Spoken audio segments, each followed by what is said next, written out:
is destined for a World Cup hero moment. It's coming. For someone, and their team, and their country, a now and forevermore moment is just a week away. It takes a whole team to win a title, but someone from either Spain, England, Australia or Sweden is going to find a unique kind of fate smiling upon them. They'll become a Women's World Cup hero. Their critical intervention will take their nation to its first ever championship. And nothing will ever be the same again. For that person and her homeland, it will be the equivalent of the Brandi Chastain moment, as we know it in the United States. Even if you weren't born yet when Chastain smashed home her 1999 penalty kick and ripped off her jersey. It doesn't matter, you probably still know all about that timeless snapshot of history. It is suspended still, iconic, almost indescribable in its importance to all that came after it.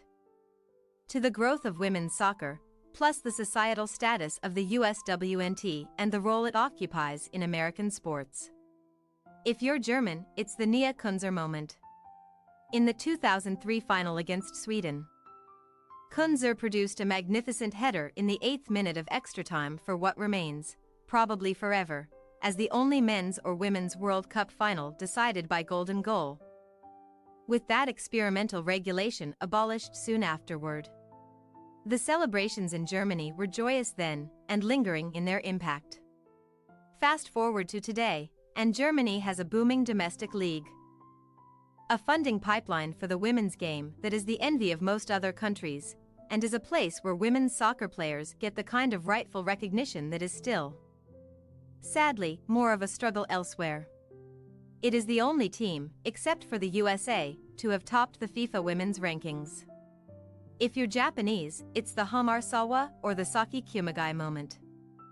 Team Nadeshiko's penalty shootout win against the United States in 2011 inspired a generation to follow and took on an almost mythical status, lifting the spirits of a nation devastated by the deadly earthquake and tsunami months earlier.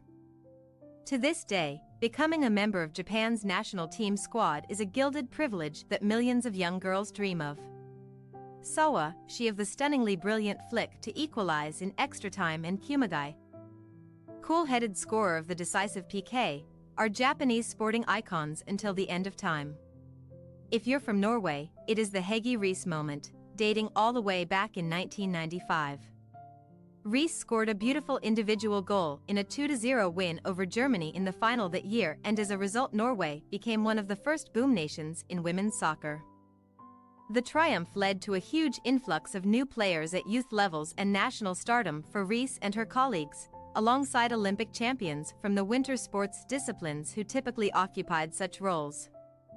F-16 fighter jets escorted the Norway team on its trip back home, and despite a population of just 5.4 million, the Scandinavian country continues to churn out some of the best players in the world, including current star Ada Hegerberg, the all-time Women's Champions League top scorer. That the 2023 team's exit at only the round of 16 stage was considered a major disappointment speaks volumes for such a small nation. What victory would mean in 2023 depends on which team achieves it. Spain meets Sweden on Tuesday in the first semi-final. Coverage begins at 3 a.m. Eastern Time, with kickoff at 4 a.m. Eastern Time on Fox and the Fox Sports app. Then Australia v.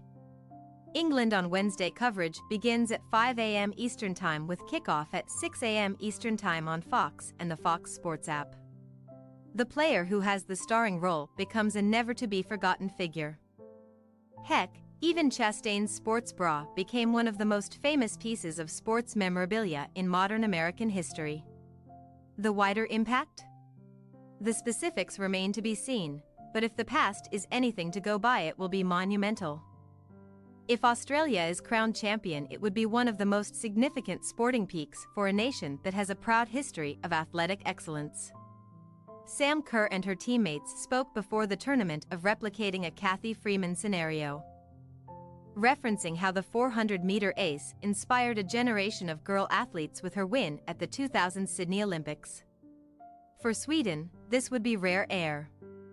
The country has fielded excellent teams on both the men's and women's side going back decades. But the closest thing to World Cup glory came when the men made the 1958 final and the women did the same in 2003. For England, a few. What a question. A country that tortures itself through the adventures of its men's team every 2 years at European Championships and World Cups. Sparked largely by the jingoistic tabloid media, might find out through the lionesses that international soccer doesn't always have to hurt so much. Things could get regal. Of the England men's team that won its only major title at the 1966 World Cup, hat-trick scorer Geoff Hurst, midfielder Bobby Charlton and head coach Alf Ramsey were all knighted, to be known thereafter as Sir Geoff, Sir Bobby, etc. Expect King Charles to bestow the equivalent. A damehood upon the likes of Rachel Daly or Keira Walsh if the title is secured at Stadium Australia on August 20th. Of the remaining teams, what might happen if Spain wins is the truly fascinating option.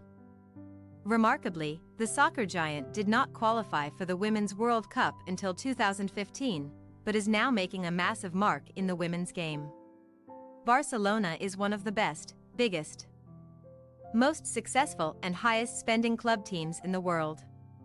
Real Madrid, its hated rival, plans to do something about that success rate. Money is pouring into the game and Spain could be the place more than any other where crowd figures take a seismic leap. For sports clubs work different over there. If you're a fan of Madrid or Barca, you bleed their colors on a number of different levels, not just the men's soccer team, but perhaps also the basketball team, the handball team, the rugby team. It is already a growing part of the culture that men's and women's games are more frequently arranged so that season ticket holders can attend both. And the world record women's attendance of 91,648 is held by Barcelona. A dramatic triumph for Spain, behind a charismatic figure like Salma Paraluelo or Aitana Bonmati, and further growth would become turbocharged. Winning the World Cup is what every player seeks. Sometimes, they dare to allow their mind to think of it. Pressure is a privilege, Kerr said recently. And I love pressure. Magical, said Bonmati, when asked what a World Cup win might feel like. You notice from home there has been a big uproar, Sweden Johanna Ridding Kannerud told Expressen, explaining how becoming aware of the patriotic fervor at home was unavoidable. Dare to dream was forward Alessia Russo's message to England fans. It is a dream all right, a fantasy without comparison. And though it feels within touching distance, there's still a lot of work to do. But for someone, and who knows who the soccer gods will choose, it is about to become reality. Thanks for your watching. Don't forget to click the subscribed button and hit the bell icon for more.